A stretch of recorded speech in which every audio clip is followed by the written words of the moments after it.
हर जगह रेलवे में मानव ठेका प्रथा घुसेड़ दिया गया। सफाई कर्मचारियों में ठेका प्रथा, स्टेशन के मेंटेनेंस में ठेका प्रथा, सिग्नल के मेंटेनेंस में ठेका प्रथा, बिजली के मेंटेनेंस में ठेका प्रथा, कोच के मेंटेनेंस में ठेका प्रथा। और ये ठेका प्रथा जब आप लेके आ रहे हैं तो एक तरफ आप रोजगार को मिटाने और खत्म करने का काम कर रहे हैं और दूसरे तरफ इस देश के दलितों के साथ, पिछड़ों के साथ, आरक्षण की व्यवस्था के साथ आप खिलवाड़ करने का काम कर रहे हैं, उनका हक मारने का काम कर रहे हैं आप। मान्यवर, खुद रेलवे विभाग ने यह माना है कि सेफ्टी कैटेगरी में लगभग 1,50,000 कर्मचारियों की वैकेंसी है। लगभग 1,50,000 रिक्तियां आपके पास सिर्फ सेफ्टी कैटेगरी में है, रेलवे की सुरक्षा के क्षेत्र में है। आप वो भर्ती करते नहीं। आपके पास मेंटेनेंस के क्षेत्र में या जिन क्षेत्रों में रेलवे में भर्तियां खाली है वहां पे आप भर्ती क्यों नहीं करते? 3 लाख भर्ती अगर रेलवे विभाग चाहे तो पक्की सरकारी कर्मचारियों की कर सकती है, लेकिन आपको पिछड़ों का हक मारना है, दलितों का हक मारना है, निजीकरण करना है, सरकारी व्यवस्था को खत्म करना है। हमारे मंत्री जी ने बयान दिया, मुझे बड़ी प्रसन्नता हुई मान्यवर।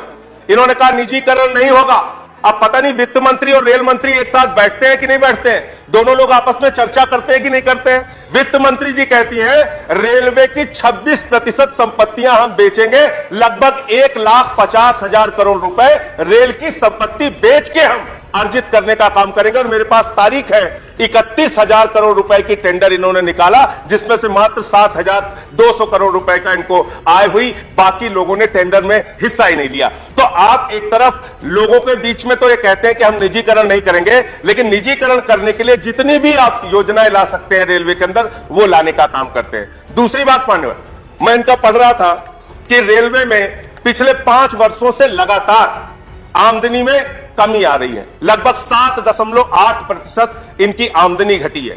आमदनी भले ही रेलवे की घट रही हो, भले ही आपने पिछले दिनों में रेलवे के प्लेटफॉर्म की टिकट 50 रुपए कर दिया हो, पैसेंजर के किराए को आपने 3 गुना वृद्धि कर दिया हो, बाकी चीजों में वृद्धि कर दिया हो, लेकिन आपकी आमदनी 7.8% घटी।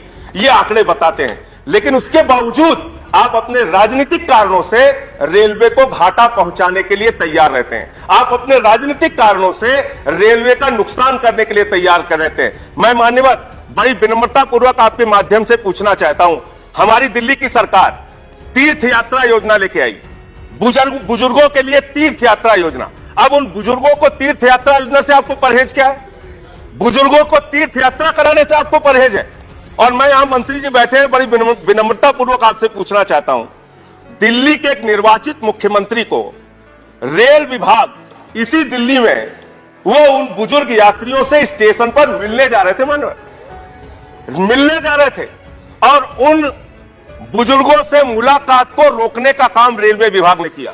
और मंत्री जी, आप आईएएस रहे, जिला अधिकारी रहे, उड़ीसा में आप आईएएस के तौर पे नौकरी कर चुके हैं। इस प्रकार का व्यवहार मत कीजिए एक मुख्यमंत्री के साथ। आपको 2500 फोन मैंने किया, 2500 बार आपके विभाग के कर्मचारियों को मैंने सूचना दी, मुख्यमंत्री के आवास से आपको सूचना गई, लेकिन बुजुर्ग तीर्थ यात्रियों को अयोध्या जाने से रोकने का काम आप कर रहे हैं, उनकी तीर्थ यात्रा पर रोक लगाने का काम कर रहे हैं। लड़ाई लड़ना है, चुनाव में लड़िए ना। बुजुर्ग तीर्थ यात्रियों को आप क्यों टारगेट करते हैं? उनकी यात्रा का विरोध आप क्यों करते हैं? रेलवे की आमदनी कम करने पे आप क्यों लगे हुए हैं? अरविंद केजरीवाल का इतने स्तर पे जाके विरोध आप क्यों करते हैं? चुनाव लड़िए ना। चुनाव से तो आप लोग भागते हैं। एमसीडी का चुनाव हो रहा है, भाग रहे हैं आप लोग, भाग रहे। एमसीडी के चुनाव से भाग रहे। मान्य मैं खत्म कर रहा हूं। चुनाव, अरे हिम्मत है तो चुनाव लड़ो ना, भागते क्यों हो? 56 इंच का सीना लेकर प्रधानमंत्री Honorable member, please address the chair. You don't have to answer them. मैं कह रहा हूं, 3 बार दिल्ली में इनकी जमानत जब्त हो गई मानव। एक बार स्कूटर पार्टी बन गए, 3 सीट आई, दूसरी बार इनोवा पार्टी बन गए, 8 सीट आई। 3 बार से हार रहे और अभी एमसीडी के चुनाव में चुनाव से भाग रहे। करे केजरीवाल का सामना नहीं कर सकते, चुनाव से इतना डरते हैं आप लोग। देश के प्रधानमंत्री की छवि खराब कर रहे हैं आप लोग। देश के प्रधानमंत्री कहते हैं हमारा 56 इंच का सीना है, आप लोग कहते हैं हमारी दुनिया की सबसे बड़ी पार्टी है। दुनिया की सबसे बड़ी पार्टी एमसीडी के चुनाव से भाग रही है, डर रही है केजरीवाल से। आप लोगों को शर्म नहीं आती? तो इसलिए मैं कहना चाहता हूं, नहीं मैं खत्म कर रहा हूं सर, ये गंभीर मामला है। हम लोग सांसद हैं, रेल मंत्री जी, हम लोग सांसद हैं। आपके पास हमेशा कोई पैरवी करने के लिए नहीं आते और न रोज रोज आपको फोन करते हैं। लेकिन अगर हमारे निर्वाचित मुख्यमंत्री को आपका रेलवे विभाग अपमानित करेगा और हम लोग आपसे बात करना चाहेंगे, आप फोन पे नहीं आएंगे, कोई जवाब नहीं देंगे मैसेज का, ये व्यवहार आपका ठीक नहीं है। धन्यवाद। ये बहुत ही दुखद व्यवहार है। आपको दिल्ली की सरकार मुनाफे देती है, दिल्ली की सरकार रेलवे की तीर्थ यात्रा कराती है और आप इस प्रकार का व्यवहार करेंगे, इस प्रकार का व्यवहार करेंगे। नहीं, आप खत्म कीजिए। एक अंतिम बात कह के खत्म कर रहा हूं, सर अभी दूसरों को तो आपने 12-12 मिनट बुलवाया सर, हमारी जब बारी आती है उधर से चिल्लाने लगते हैं। आपके पार्टी के जितने समय होता है उसी हमेशा वहां चुनाव से आपका समय होता है उसी यहाँ आप बोलने नहीं देते सर। चुनाव आयोग जैसी संस्था को अपनी कठपुतली बना रहे हैं सर। कहां बोले हम लोग, ये कहां जाए अपनी बात? आप रेल बजट पर बोलिए ना, अब तक तो आपने रेल बजट पर बोला ही नहीं। बातें हुई रेल बजट, आप कंक्लूड कीजिए। फिल्मी दुनिया तक की बातें हुई रेल बजट पे, फिल्म के गीत गा रहे थे लोग अभी रेल बजट पे। तो मैं ये कहना चाहता हूं, रेल मंत्री जी थोड़ी संवेदनशीलता लाइए अपने प्रति, बुजुर्गों के प्रति।